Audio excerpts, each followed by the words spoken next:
kihistoria Simba anakuwa mkubwa kwa Azam. Sawa Kihistoria anakuwa mkubwa kwa Azam, lakini kitakwimu Azam anakuwa mkubwa dhidi ya Simba Sports Club. Kwa kitakwimu na kimakaratasi Azam anaingia kwenye hii mechi akiwa na nafasi kubwa zaidi ya kupata ushindi dhidi ya Simba ukilinganisha na Simba dhidi ya Azam. Lakini ukija kuangalia kwenye historia Simba anakuwa na nafasi kubwa ya kupata ushindi dhidi ya nani? Dhidi ya Azam. Niulize kwa nini?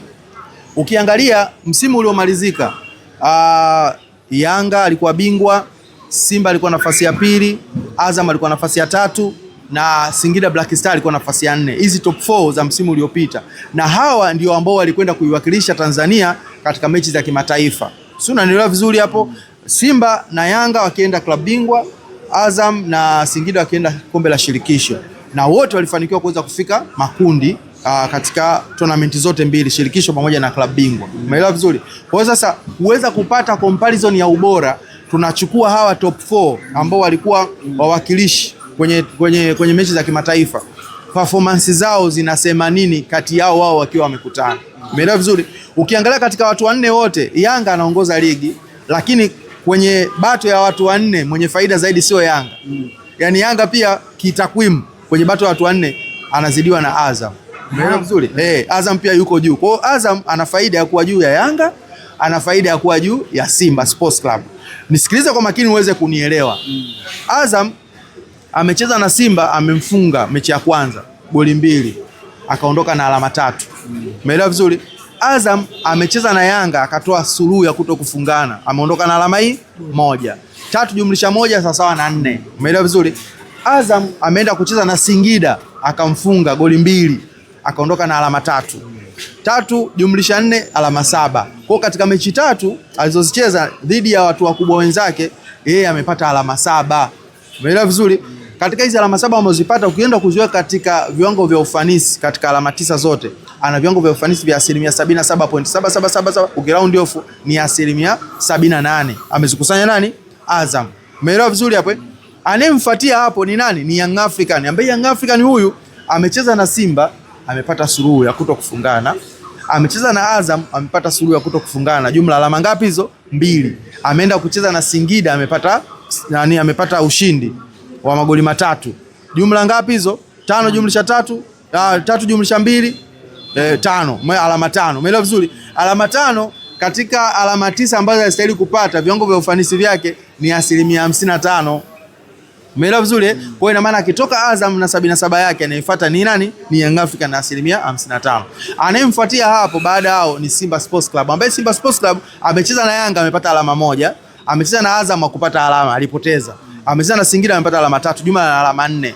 Alama 4, viwango vya ufanisi ni 44.44 na kuendelea. Umeelewa vizuri? Kwa hiyo unakuja ukizipangilia hizi, unakuja kuona kabisa kwamba Azam katika zile big 4 ya msimu uliopita ambao walikuwa vinara kutuwakilisha kama taifa, Azam yuko juu. Kwa hiyo hata mchezo huu ambao anaingia Azam na Simba, Azam anakuwa yuko juu kwanza katika performance yake kwa wale wanne ambao waliongoza msimu uliopita, lakini pia katika last game Azam alipata ushindi dhidi ya Simba wa magoli 2-0.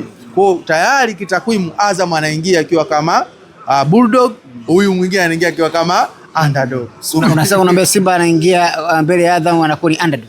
Kitakwimu anakuwa ni underdog. Si unanielewa vizuri? Mbwa mkubwa anakuwa nani?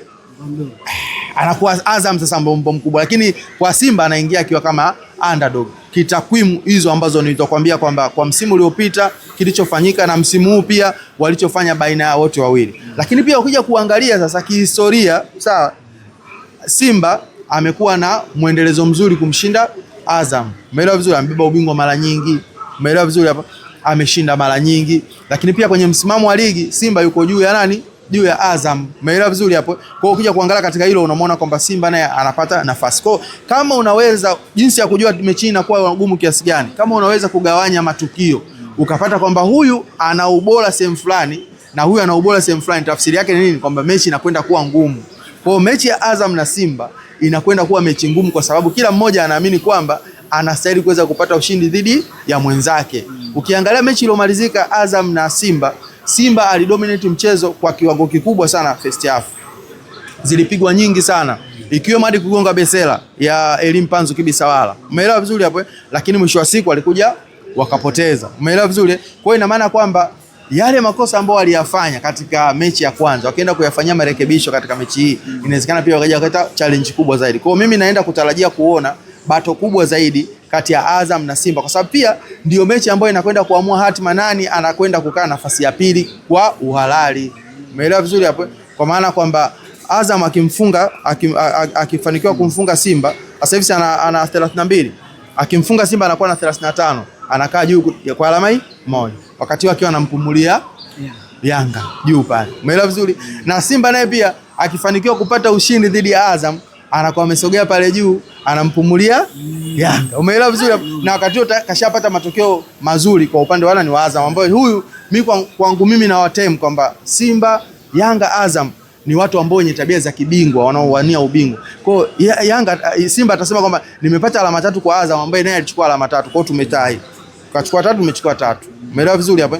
Ambao sasa naenda kushindana na Yanga ambaye nilichukua alama 1, nihakikishe nichukue alama 3, niwe amenichangia alama 4.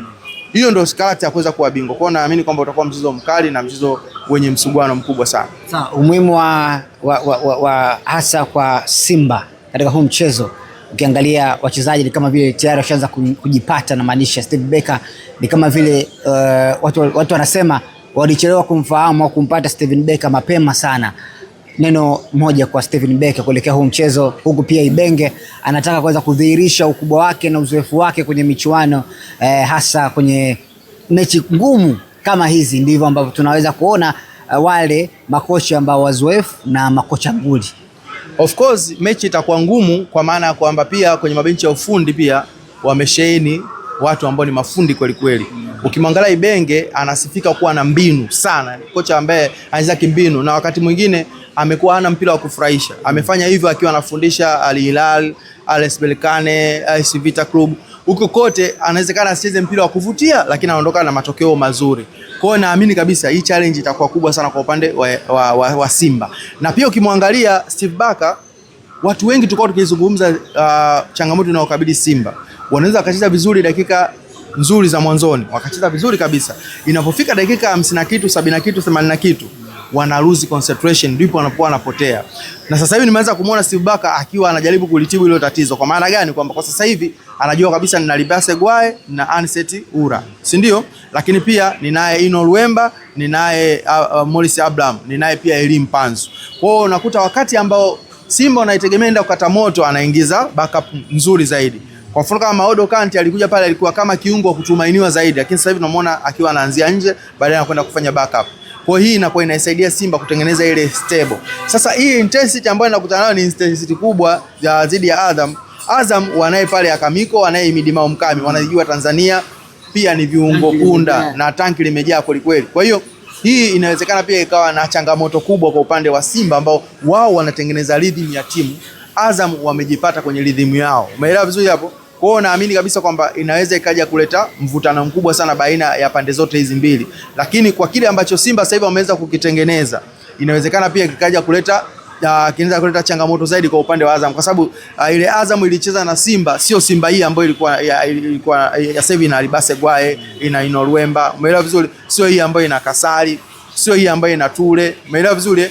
Kwa hiyo hii ni Simba nyingine kabisa. Kwa hiyo tuje kuona kwamba Simba hii inakuja kuleta nini mbele ya Ibenge ambaye yeye ana kikosi chake ambacho yeye mwenyewe alishiriki kuweza kuwabakisha wachezaji muhimu. Kwa mfano kama Faisal Salum alitakiwa aondoke, akasema huwa asiondoke, na pia kuwaleta wachezaji wengine ambao kuja kufanya backup pale, na pia kucheza na Aishi Salum Manula.